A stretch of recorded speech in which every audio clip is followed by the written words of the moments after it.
기도는요, 유한자가 무관자에게 도움을 요청하는 것이기에 기독교를 포함한 모든 종교는 기도의 요소를 가지고 있어요. 사람이 신에게 도움을 구하는 것, 이것을 기도라고 대체적으로 얘기하고 있잖아요. 그런데 그렇다면 하나님 앞에 우리의 기도는 어때야 되냐, 우리 기도는 어떤 모습이어야 되냐, 오늘 본문에서 그 내용을 알려주고 있다고 해도 과언이 아닙니다. 예, 바벨론을 통해 심판받은 예루살렘 백성에게 하나님의 명령이 뭐예요? 기도하라는 거거든요. 하나님이 그 명령한 그 기도의 내용을 말씀하고 그 특징을 알려주고 있어요. 그것을 살펴보기를 원합니다.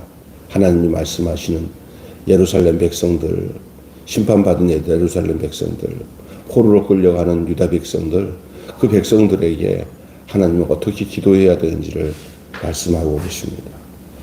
하나님과 우리는 어떤 관계냐면 창조주이자 그리고 우리의 관계의 주인이 바로 하나님이십니다. 관계의 주인.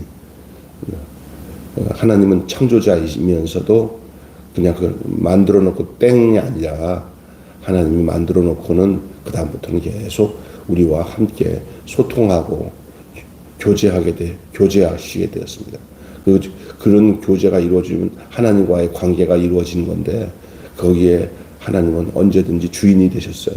관계의 주인. 하나님은 일을 행하시고 또 성취하시는 하나님이에요. 창조주시죠. 그래서 일을 행하고 성취하시는 창조주이자 또 하나님과 약속관계, 언약관계의 주인으로서 자신을 소개합니다. 오늘 1절, 2절 그 내용이 나와요. 일을 행하는 여호와. 이렇게. 그래서 기도에 응답하고 실행할 수 있는 존재라는 말이에요. 하나님은 우리가 기도를 할 때 응답할 준비를 가지고 계시는 그런 관계의 주인이셔요. 그러니까 하나님은 그냥 무슨 돌부처 앞에 인간이 만드는 피조물 앞에서 구하는 그런 존재가 아니라 하나님은 기도해라. 내가 다 듣고 있다. 크고 비밀한 일도 보여줄 것이다. 하나님 언제든지 관계 중심의 하나님이고 기도를 요청하시고 또 그 기도에 대한 응답을 하겠다고 그걸 또 실행하겠다고 일을 행하시겠다고 하시는 존재입니다. 우리의 기도는 넋두리가 되어서는 안 되는 이유가 여기에 있습니다. 그냥 넋두리식으로 기도하는 게 아니라 그 일을 성취하시고 이루시는 그 하나님을 향해서 그 하나님을 신뢰하고 의지함으로 하는 그 표현이 바로 기도의 모습이고 내용이 돼야 될 줄로 믿습니다. 넋두리식으로 아예 안 하는 것보다 속풀이 하니까 좀 마음이 편하네. 이거 아니에요. 어떤 사람들은 기도를 왜 하니까 가만히 있는 것보다는 그냥 그래도 소리 지르고 누가 듣든지 안 듣는지 내가 그렇게 기도하니까 내 마음이 편해서 하는 거예요. 이거 아니에요. 하나님을 전적으로 믿고 신뢰하고 그리고 나의 기도를 들으시고 그것에 대해 응답하시고 그걸 일을 이루시는 하나님이신 것을 그렇게 철저하게 신뢰하는 데서부터 시작하는 기도를 하나님은 원하십니다. 그분에 대한 그분에 대한 신뢰의 깊이가 바른 기도의 시작이 되는 거예요. 기도 자체보다 더 중요한 것은 기도를 들으시는 분에 대한 우리의 가지고 있는 지식이에요. 지식. 하나님 이런 분이구나 라는 걸 확실히 알고 그분에 대한 믿음과 신뢰가 이 바른 기도의 시작이라 할 수 있습니다. 그냥 대놓고 기도하지 마시고 하나님에 대한 믿음을 온전히 하신 가운데 하나님이 행하실 것을 분명히 믿고 그렇게 응답하시는 하나님 앞에 기도하는 저와 여러분이 되시기를 주님의 이름으로 축원합니다. 두 번째로는 하나님 뭐라고 얘기하냐면 나를 부르라 그랬어요. 나를 부르라. 바벨론의 그 침공을 받은 예루살렘에게 주님이 기도를 명령했습니다.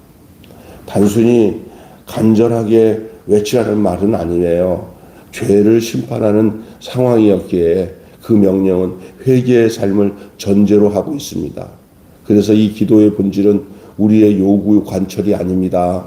도리어 주님과의 관계를 근거로 그분의 뜻에 대한 순종의 결단임을 잊지 말아야 합니다. 제가 늘 얘기하잖아요. 기도할 때 우리 요구를 구하는 것이 더 우선이 아니라 하나님과 관계를 통해서 하나님이 너 이거 잘못하고 있지 않니? 너 이거 잘하고 있다. 어떻게 하겠니? 예, 잘못하는 것은 안 하고요. 잘하는 거는 그렇게 하겠습니다. 하고 순종하고 결단하는 것이 기도라고 그랬지.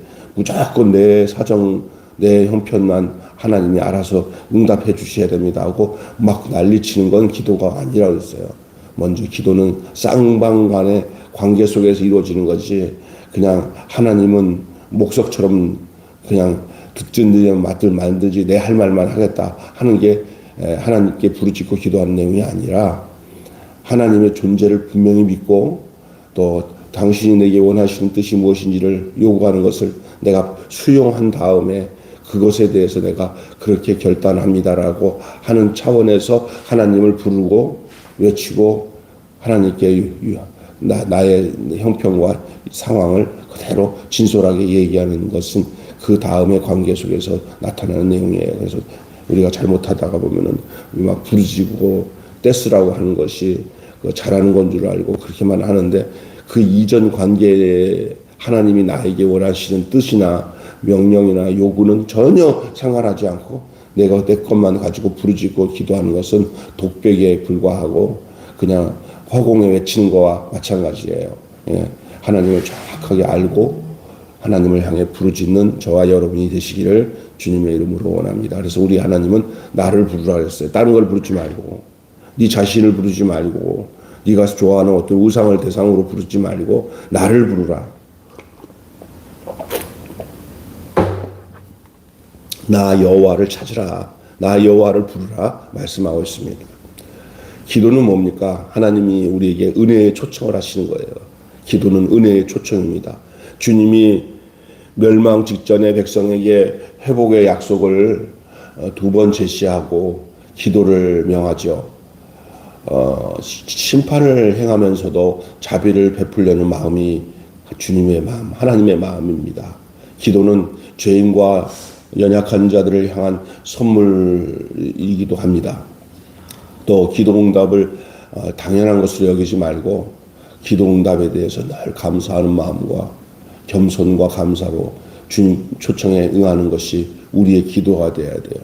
너무 뻔뻔하게 당연하게 생각하고 하는 것은 하나님이 기뻐하지 않습니다. 하나님은 늘 우리가 하나님께 기도할 때 하나님의 응답에 대해서 내가 하나님의 자녀니까 하나님이 당연히 해주시는 거 아니에요. 뭐 이런 거는 뭐 어떤 면에서는 좀 이뻐 보일 수도 있지만 그냥 우리가 우리의 마음 자세는 늘 겸손한 자세, 감사한 마음으로 주의 초청에 응하고 주의 응답에 감사를 표현할 수 있어야 돼요. 우리가 이제 자녀를 키울 때 보면은 아이에게 감사하는 마음이 있잖아요. 그러면은 그 아주 어린 나이에도 그런 것이 딱 드러나면 아이고 아주 싹수가 있어 보이잖아요. 더 얼마나 더 이상 이쁜 게 없어요. 뭐든지 다 해주고 싶은 마음이 드는데 어댕기면서 지 욕심대로만 막 행동하면은 아이고 저거 어떻게 하냐 저거 커서 저거 언제 철드나 그렇게 생각할 때가 있잖아요. 하나님과 똑같아요. 하나님이 가장 좋아하는 마음이 어떤 마음이냐, 예? 어떤 거라 생각해요. 막 무대 보러 내가 하나님께 구하는 거 때로는 필요할 수도 있겠지만 하나님이 원하시는 것은 기도 응답을 당연하게 여기지 말고 그 응답 때 해주시는 하나님의 은혜와 은총 앞에 감사하고 겸손한 마음으로 응하는 것이 바로 우리의 기도의 자세와 내용이 돼야 된다는 사실입니다. 사랑하는 여러분, 기도는 사람이 하지만은 모든 과정은 은혜입니다. 다시 얘기합니다. 기도는 사람이 하지만 대신 하나님이 해주지 않아요. 기도는 하나님은 응답을 하시는 분이지만 기도 자체는 사람이 하는 거예요. 누구에게? 하나님에게. 그러나 그 모든 과정은 자기 욕망이나 뜻을 이루기 위한 과정이 아니라 모든 과정이 은혜입니다. 은혜. 하나님이 내게 은혜를 주셔서 기도하게 되는 거예요. 선한 응답에 대한 약속 때문에 우리가 기도하고 결과를 기대할 수 있는 것이기도 하지만 여러분, 주님을 조종하는 태도를 조심히 하십시오. 주님을 조종하려고 하는 태도를 조심하십시오. 주님을 이용하려고 하는 마음을 갖지 마시고, 주님이 나를 이용하시고 주님이 나를 다루시고 주님이 나를 긍휼히 여기시는 데다가 초점을 두고 겸손함으로 주님 앞에 구하시는 여러분 되시기를 주님의 이름으로 원합니다. 주님의 관계에서 기도하고 순종의 삶을 위해 겸손히 도움을 요청하는 기도를 드리는 저와 여러분이 되시기를 주님의 이름으로 축원합니다. 오늘 이 본문의 내용이 바로 그런 내용을 말하고 있는 거예요. 그래서 예루살렘 백성에게 하나님이 명령한 기도에 대한 내용의 특징이 창조주이자 관계의 주인이신 하나님, 그 하나님께 기도하는 것이고, 그 하나님은 자신을 향해서 나를 부르라, 다른 걸 부르지 말고 나를 찾으라, 나에게 부르짖으라, 그렇게 요청을 하시죠. 그 주님이 먼저 요구하신 거예요. 내가 먼저 막 부대고 주님께 부른 게 아니라 주님이 나를 부르라고 하는 그 말에 우리가 이제 그 요청에 응해서 주님 나를 부르, 내가 주님을 찾았습니다. 주님을 부릅니다. 이렇게 하는 거죠. 그리고 기도는 모든 은혜의 과정이 다 은혜. 사람이 하는 것이지만 그 내용은 은혜입니다. 하나님의 은혜를 기억하지 않고서는 참된 기도가 이루어질 수 없다는 사실을 이 예레미야를 통해서 백성들에게, 멸망당한 백성들에게 기도를 요청하는, 기도를 하나님께 여호와 하나님께 기도를 해야 된다는 내용들에 대한 내용을 말씀하고 있습니다. 한마디로 오늘 말씀은 기도 응답을 약속하는 은혜. 시작. 기도 응답을 약속하는 은혜. 시작. 기도 응답을 약속하는 은혜. 그러니까 기도 응답은 어떤 곳에서 약속이 되냐? 은혜 속에서 약속이 된다. 그 말이에요. 그래서 기도 응답을 약속하는 은혜. 오늘 본문 전체 내용의 한마디 주제가 기도 응답을 약속하는 은혜입니다. 특별히 오늘 우리 본문 말씀 중에 몇 절인가요? 3절, 2절이죠. 2절을 한번, 3절이구나. 2절, 3절. 읽고 마치겠습니다. 시작. 이를 행하시는 여호와, 그것을 만들어 성취하시는 여호와, 그 이름을 여호와라 하는 이가 이와 같이 이르시되다. 너는 내게 부르짖으라. 내가 내게 응답하겠고 내가 알지 못하는 크고 은밀한 일을 내게 보이리라. 아멘. 기도하겠습니다. 하나님 아버지, 멸망당한 유대 백성들, 바벨론으로 포로로 끌려가는 자기 백성들에게 하나님은 회복을 약속하시고 다시 돌아와서 이곳에서 너희 이전에 있었던 감사제를 드리고 기뻐하는 소리, 신랑의 소리, 신부의 소리, 여호와는 선하시니 그 인자하심이 영원하다는 소리가 성전에 가득하고 감사제를 드리는 소리가 다시 들릴 것이다 라는 회복의 메시지를 전하기 이전에 그들에게 먼저 너는 내게 부르짖으라. 내가 내게 응답하겠고 네가 알지 못하는 크고 비밀한 일을 보이리라. 그렇습니다. 이 유대 백성들이 포로로 끌려가는 그 기간 동안에 이 예레미야가 한 말씀 그대로 하나님께 부르짖고 간구하고, 그래서 그 많은 시간 동안 외국에서 포로로 지내는 시간에 이렇게 하나님께 부르짖었을 때 하나님은 이스라엘을 이렇게, 유대 백성을 이렇게 회복시켜주는 내용을 오늘 말씀하고 있는 것입니다. 그렇습니다. 다니엘이 그렇게 부르짖었습니다. 에스겔이 그렇게 부르짖었습니다. 느헤미야가 그렇게 부르짖었습니다. 결국 그 백성들은 다시 귀환하여 다시 하나님께 감사 예배를 드리는, 감사제를 드리는 고향 땅으로 돌아와 다시 회복의 축복과 감사의 예배를 드리는, 제사를 드리는 백성이 되어진다고 하신 이 예언의 말씀이 그대로 성취되었습니다.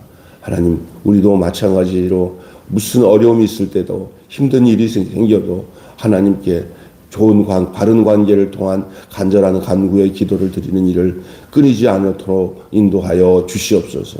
내 목적을 위해 부르짖는 게 아니라 하나님의 뜻을 따라 살아갈 마음을 가지고, 순종할 마음을 가지고 우리가 주님께 찾아 부르짖으면 주님은 우리에게 응답하시고 이를 성취하시는 여호와 하나님이신 것을 믿습니다. 오늘 이 귀한 하나님, 우리가 기도 응답을 약속하신 그 은혜의 이 말씀을 우리의 마음에 새기는 복된 아침이 되도록 축복해 주시옵소서. 우리 주 예수님의 이름으로 기도하옵나이다. 아멘. 주님 가르친 기도로 마치겠습니다. 하늘에 계신 우리 아버지, 아버지의 이름을 거룩하게 하옵시며 아버지의 나라가 오게 하시며 아버지의 뜻이 하늘에서와 같이 땅에서도 이루어지게 하소서. 오늘 우리에게 일용할 양식을 주옵시고 우리가 우리에게 잘못한 사람을 용서하여 준 것 같이 우리 죄를 용서하여 주옵시고 우리 시험에 빠지지 않게 하옵시고 악에서 구하소서. 나라와 권세와 영광이 영원히 아버지의 것입니다. 아멘. 자유롭게 기도하시다 돌아가시면 되겠습니다.